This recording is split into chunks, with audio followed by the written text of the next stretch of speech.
महाराष्ट्र शासन कामगार विभाग, महाराष्ट्र कामगार कल्याण मंडळ विभाग पुणे, गट कार्यालय सांगली, कामगार कल्याण केंद्र सातारा यांच्या वतीने जागतिक महिला दिन व सावित्रीबाई फुले पुण्यतिथीच्या औचित्याने उल्लेखनीय कार्य केलेल्या कर्तृत्ववान कामगार व कुटुंबीय महिलांचा सन्मान करण्यात आला। रविवार 10 मार्च 2024 रोजी हा कार्यक्रम मोठ्या उत्साहात संपन्न झाला। कार्यक्रमाची सुरुवात दीप प्रज्वलन व सावित्रीबाई फुले प्रतिमा पूजनाने करण्यात आली।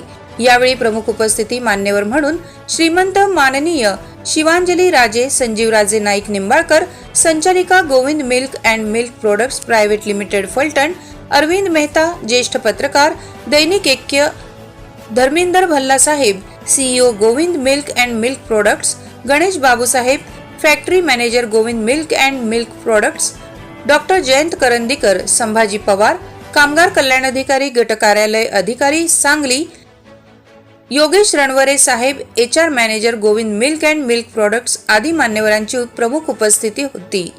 कार्यक्रमात मान्यवरांच्या हस्ते महिलांचा सत्कार व कृतिशील कामगार व आस्थापना प्रतिनिधी सन्मान सोहळा संपन्न झाला। त्यानंतर सन्मानित महिलांचे व आस्थापना प्रतिनिधींची व मान्यवरांची मनोगते झाली। कार्यक्रमाचे उत्तम सूत्रसंचलन संदीप कांबळे, कामगार कल्याण केंद्र सातारा यांनी केले, तर प्रास्ताविक संभाजी पवार, कामगार कल्याण अधिकारी, गट कार्यालय सांगली यांनी केले। आभार संदीप कांबळे, कामगार कल्याण केंद्र सातारा यांनी मानले। सातत्यानं समाज प्रबोधनाच्या कामात व्यग्र असलेले माझा आजच त्यांचा परिचय झाला डॉक्टर करंदीकर साहेब, महाराष्ट्र कल्याण मंडळाचे पवार साहेब, कांबळे साहेब, त्यांचे सगळे सहकारी, प्रामुख्यानं विविध क्षेत्रात उत्तम काम करणाऱ्या सगळ्या महिला आणि या संस्थांचे सगळे पदाधिकारी। खरं तर जागतिक महिला दिन हा का सुरू झाला याचा जर विचार केला तर इंग्लंड अमेरिकेमध्ये जे सातत्यानं तुम्ही आम्ही ऐकत असतो की तिकडं कामगार संघटना नाही किंवा कामगारांच्या प्रश्नासंबंधी चर्चा होत नाही किंवा कुठल्याही प्रकारचे आंदोलन नाही, पण 8 मार्च हा कामगार दिन हा केवळ इंग्लंड अमेरिकेतल्या काही महिलांनी त्यांच्या कामाच्या ठिकाणी त्यांच्यावर होत असलेल्या अन्यायाविरुद्ध आवाज उठवला आणि त्या पार्श्वभूमीवर हा जागतिक महिला दिनाचा उपक्रम जगभर साजरा केला जातो। त्या पार्श्वभूमीवर महाराष्ट्राचा किंवा हिंदुस्थानचा विचार करायचा झाला तर ज्या सावित्रीबाई फुले यांच्या पुण्यतिथीचा आपण आज उल्लेख करतोय, त्यांच्या स्मृतींना अभिवादन करतोय।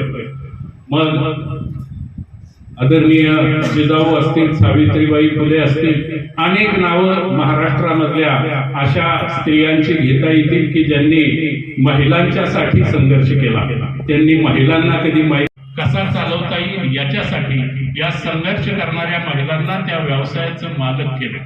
ते कोणत्या पद्धतीनं? तर मुक्त संचार गोठ्याच्या माध्यमातून तुमच्या जनावरांना आता पाणी पाजावं लागत नाही, त्यांना चारा घालावा लागत नाही, त्यांचं शेण काढावं लागत नाही, किंबहुना त्यांना कोणत्याही प्रकारचा आजार होऊ नये अशा प्रकारची व्यवस्था या मुक्त संचार गोठ्याच्या माध्यमातून उपलब्ध करून दिल्यामुळं नेमकेपणानं तुम्ही मालक होत असताना तुम्हाला संघर्ष करावा लागला नाही, तर त्याचं मालक होत असताना नेमकेपणानं त्याच्यातून समाधान कसं मिळेल अशा प्रकारची रचना या मुक्त संचार गोठ्याच्या माध्यमातून तुमच्यासाठी उपलब्ध करून दिलेली, ग्रामीण भागातल्या अनेक महिलांच्यासाठी उपलब्ध करून दिलेली। त्याच्याच बरोबर पूर्वी त्या जनावरांना चारा घालायचा तर शेतात जावं लागायचं, उसाच्या कडेच्या बांधावरचा चारा कापून आणायचा, डोक्यावर ओझं घ्यायचं आणि ते घरी आणून त्या जनावरांना घालायचं। आज आपण पशुखाद्याच्या माध्यमातून किंवा मूळ घासाच्या माध्यमातून त्या चाऱ्याची समस्या सोडवली आणि नेमकेपणा डॉक्टर म्हणून माझ्याशी लग्न केलं। नंतर मी लग्न झाल्यावर मालकरी झालो आणि मालकरी झाल्यावर स्वभाव आहे गप बसवत नाही। मला वाटलं जे आपण असे थावे ते इतरांशी सांगावे आणि शहाणे करून सोडावे सकल जन। आता वय माझं 70 आहे, खरं आहे बरं का, देवा शपथ 70 आहे। तिची साथ आहे. नवे नवे अनेक गावात तिचं प्रवचन आणि माझं रेग्युलर कीर्तन असतं.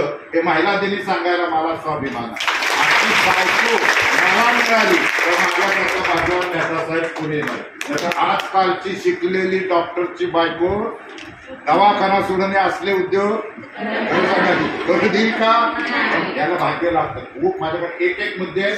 कुठेतरी काहीतरी कीर्तनाचा योग आणू, प्रवचनाचा योग आणू, त्यामध्ये आपण सगळं एक्सप्लेन करू. पण आता मला फक्त आधी सासू सुनेवर बोलू का? तर आमच्या दवाखान्यात सध्या ब्लड प्रेशरचे पेशंट जास्त आहेत. होय का नाही? पटलं बघा सगळं. ब्लड प्रेशरचे बरोबर आहे. जरताड बसा महिला. हे तुमचं वाकून बसणं आम्हा डॉक्टरना श्रीमंत करतं. कळलं तर बघा. खरं ना बेटा? इथपासून सुरुवात केली महिला देणार. कोणी निदान एक 20-25 मिनिटं बोलू का नको? त्या 20 मिनिटं ताट बसणार का? तरच तुमची मान ताट झाली पाहिजे. बरोबर आहे. सावित्रीबाई फुलेंची आपण आठवण करतोय. ताठ मानेने ज्या जगल्या आणि इतर महिलांनाही त्यांनी जगवलं ताठ मानेने शिक्षण देऊन. फार डिटेलिंग मध्ये जात नाही, पण महिलेशी संबंधित 4 वाक्यांची बोलण्याचा प्रयत्न करतो. मी आता असं म्हणालो, तेला वाचून काय किंमत समईच्या या वातीला. सोन्याची समय आहे, कशाची? महाकी गोष्टीला सोन्याची समय आहे. त्यात मोठी वाट घातलेली आहे. पण त्याच्यात जर का तेलच नसेल तर त्याला किंमत आहे का? जो तेला वाचून काय किंमत समईच्या या वातीला, पाण्या वाचून काय किंमत भूमीच्या या मातीला, अरे धारे वाचून काय किंमत तलवारीच्या पात्याला, गोविंद मिल्क वाचून काय किंमत फलटणच्या या मातीला, फलटण शहराच्या मातीला. मी तोंडावर कौतुक करत नाहीये. याच्या आधी मॅडम दोनदा तुमच्याकडे येऊन काही मार्गदर्शनपर व्याख्यानं केली, बट मेहता साहेबांचे मी उपकार मानतो.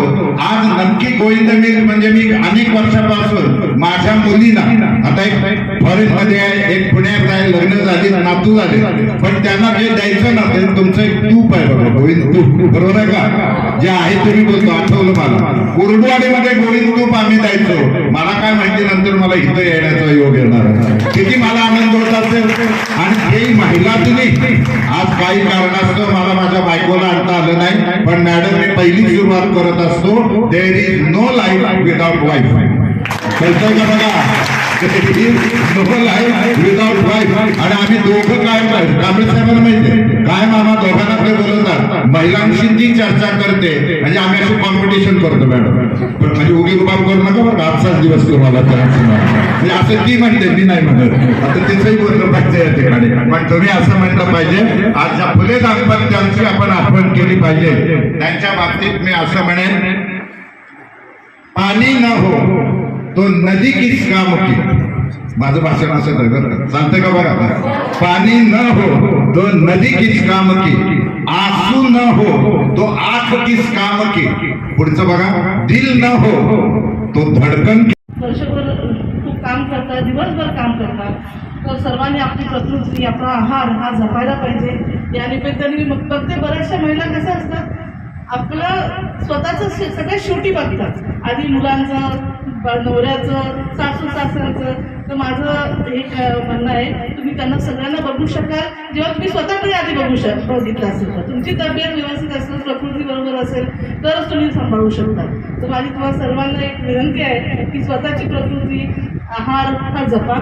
तसेच तुम्ही कष्ट करता, तुम्ही पैसे कमवता, परंतु सगळे पैसे महिन्याच्या शेवटी तुम्ही जाऊन आपल्या घरी देतात. द्यायला पाहिजेत, मी त्याच्याबद्दल म्हणत नाही. तर त्याचा थोडासा भाग आपल्या म्हातारपणासाठी किंवा करमणुकीसाठी बाहेर बाजूला तुम्ही काढावा, ही मी तुम्हाला विनंती करते. तसेच आता मला वाटतं सर्वांना माहिती आहे मी जास्त बोलत नाही, त्यामुळे मी इथंच थांबते. आणि करंदीकर साहेब आपल्याला आता खूप चांगलं मार्गदर्शन करणार आहेत. आपण त्यांचं ते ऐकू इथं. त्या महिलांना इथं पुरस्कार मिळाला आहे, त्यांचंही अभिनंदन करते. तुम्ही सगळ्यांनी काहीतरी चांगलं काम केलं असं म्हणूनच तुम्हाला पुरस्कार मिळालेला आहे. असं सातत्याने काम चांगलं करा ही विनंती करते. आणि माझे 2 शब्द सांगते. पवारसाहेबांच्या साक्षीने आम्ही जास्तीत जास्त फंड देण्याचा आपल्यास प्रयत्न करू, पण आपली लाभार्थी संख्या वाढावी अशी आपल्याकडे आम्ही अपेक्षा व्यक्त करतो. धन्यवाद मॅडम. यानंतर आभाराचा कार्यक्रम होईल. त्यानंतर आदरणीय करंदीकर सरांचं यांचं व्याख्यानाचं कार्यक्रमाचं आयोजन केलेलं आहे. महाराष्ट्र कामगार कल्याण मंडळामार्फत आज जागतिक महिला दिन व कृतीशील कामगार महिलांचा जो सोहळा संपन्न केला त्याबद्दल आजच्या कार्यक्रमास प्रमुख पाहुणे आदरणीय श्रीमंत सौ शिवांजलीराजे संजीवराजे नाईक निंबाळकर साहेब, संचालिका गोविंद मुलकांनी प्रोडक्ट प्रायव्हेट फलटण या उपस्थित राहिल्या त्याबद्दल कामगार कल्याण मंडळ यांचा आभार व्यक्त करत आहोत. येथून पुढे आपण आम्हाला सहकार्य करावं अशी अपेक्षा व्यक्त करतो. त्यानंतर आदरणीय मेहता साहेब ज्येष्ठ पत्रकार हे नेहमी आमच्या फोनवर कुठली पत्राची न वाट बघतात, कुठल्या निवेदनाची न वाट बघतात, आमच्या विनंतीला मान देऊन उपस्थित राहतात. त्यांच्याकडे आम्ही अशीच अपेक्षा व्यक्त करतो, आम्हाला असंच सहकार्य करावं आणि त्यांचं कामगार कल्याण मंडळामार्फत आभार व्यक्त करतो. त्यानंतर आदरणीय एच आर सर रनवले सर यांचंही कामगार कल्याण मंडळ आभार व्यक्त करतं. नेहा वेलणकर मॅडम यांचंही कामगार कल्याण मंडळामार्फत आभार व्यक्त करतं. त्याचबरोबर आजच्या कार्यक्रमास कुरुडवरून येथून ज्येष्ठ साहित्यिक ज्येष्ठ व्याख्याते डॉक्टर जयंती करंदकर हे मूळ आपल्या वाई तालुक्यातील असून 3 पिढ्यापासून ते कुरुडवाडी येथे सोलापूर जिल्ह्यामध्ये प्रस्थापित झालेले आहे. ते पिढ्यांचा त्यांचा व्यवसाय आहे. तर मी त्यांना पुढील सूत्रसंचालन व मार्गदर्शन करण्याची विनंती करते. धन्यवाद. Subscribe now and press the bell icon. Never miss an update.